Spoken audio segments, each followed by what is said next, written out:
That night, the forest dropped below freezing. A small child, alone, lost between endless trees. And somewhere in the dark, a wolf was watching. But what happened next? No one could have imagined. The cold wasn't just uncomfortable, it was deadly. Snow covered the ground like a silent trap, swallowing every sound. In the middle of that frozen wilderness, a child wandered. Small footsteps pressed into fresh snow, only to disappear seconds later. No warm shelter, no food, no sense of direction, just fear. And the sun was already gone. Hours earlier, everything had been normal, a quiet afternoon, a short walk near the forest's edge. But one wrong step, one distracted moment, and everything changed. The path disappeared. The trees started looking the same. The child called out again and again, "Help!" But the forest didn't answer.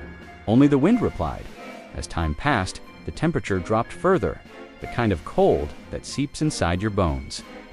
Tiny hands began to tremble, until finally the child stopped, too exhausted to move. They sank into the snow, trying to hold on to what little warmth remained. Then something changed.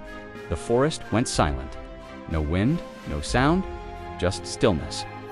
Somewhere in the distance, a shadow moved, soft, silent, watching. A wolf. Its paws barely made a sound against the snow. Its eyes glowed faintly in the darkness, locked onto the child. In this forest, wolves survived by instinct, and instinct meant one thing: hunt. But something wasn't right. The wolf didn't attack. Instead, it stopped, watching, studying, almost uncertain. Slowly, their eyes met. Fear met something else, something the wild doesn't usually allow. The wolf stepped closer, close enough now to decide, to end it, or to do something no one would ever expect. But the wolf didn't attack. Instead, it lowered its head slightly, not aggressive, not defensive, just watching. The child trembled harder from the cold, fingers numb, breathing uneven, the kind of cold that makes your body give up.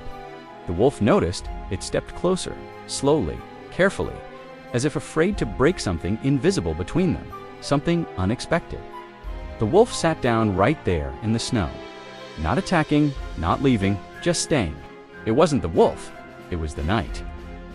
The child's body shook violently now, uncontrollable, lips turning pale. The wolf circled once, then slowly, carefully, laid down beside the child.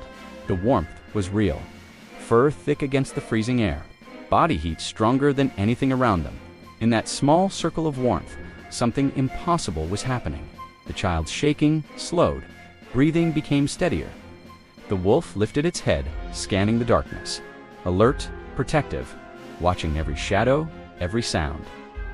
All night, the cold tried to take the child, and all night, the wolf stayed, guarding, warming, waiting. At one point, the child's hand moved, resting against the wolf's fur. For a second, the wolf tensed, but then it relaxed. The child held on. Somewhere in that freezing darkness, fear had turned into trust. The storm finally began to calm just before dawn. A faint light appeared between the trees. Far away, a sound. Voices, searchers. The child didn't respond, too weak, barely conscious, and then they saw them. A child lying in the snow, and beside them, a wolf. The wolf stood up slowly, calm, silent. It looked at the humans, then back at the child. Then, without a sound, it stepped back. One step, then another, and disappeared into the forest. The rescuers rushed forward. They wrapped the child in blankets. Alive, as they carried the child away, one of them looked back. Nothing, just silence. But deep in the forest, hidden between shadows, two eyes watched. Because that night, in the coldest forest, a wolf didn't hunt, it saved a life. And somewhere beyond the trees, it walked away, carrying a secret the wild was never meant to tell.